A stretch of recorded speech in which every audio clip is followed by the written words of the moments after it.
warahmatullahi wabarakatuh. Perkenalkan, nama saya Yoga Wisnu Pradana dari Satuan Kerja Kendali Produk Penanganan dan Angkutan Batubara. Kali ini saya akan menjelaskan mengenai understanding finance at work dari video yang sudah saya tonton. Jadi dalam memahami keuangan di suatu perusahaan, kita harus memahami dulu apa itu bisnis. Jadi bisnis itu meliputi investor dan investasi yang berupa menyetorkan modal dan uang untuk kegiatan berjalannya perusahaan. Kegiatan investasi bertujuan untuk mencari laba atau keuntungan dengan tetap memperhatikan arus kas dan pertumbuhan serta pendanaan dari perusahaan tersebut.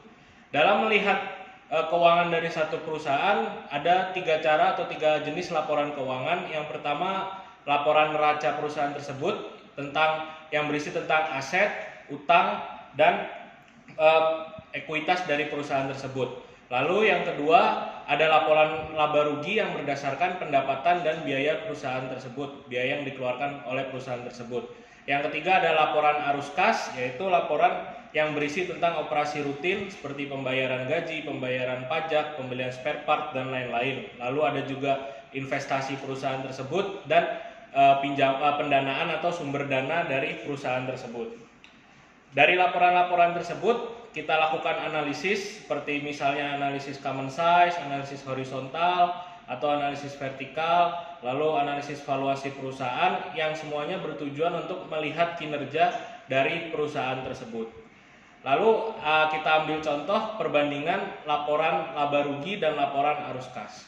Laporan laba rugi adalah laporan yang digunakan untuk melihat kinerja dari perusahaan tersebut, apakah mendapat laba atau mendapatkan kerugian. Lalu laporan arus kas yang bertujuan untuk menilai kinerja dari perusahaan tersebut. Jadi dari kelancaran cash flow perusahaan tersebut, inflow yang masuk dan outflow yang keluar. Laporan laba didasarkan pada pembelian ataupun pengeluaran yang sifatnya tunai. Jadi ada uang, ada barang.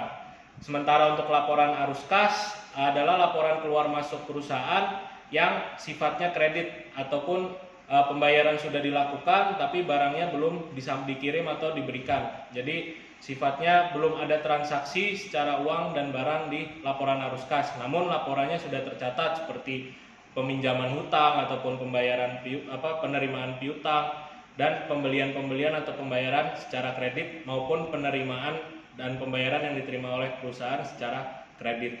Jadi dari laporan-laporan tersebut kita dapat menganalisis apakah perusahaan tersebut sehat secara finansial atau tidak.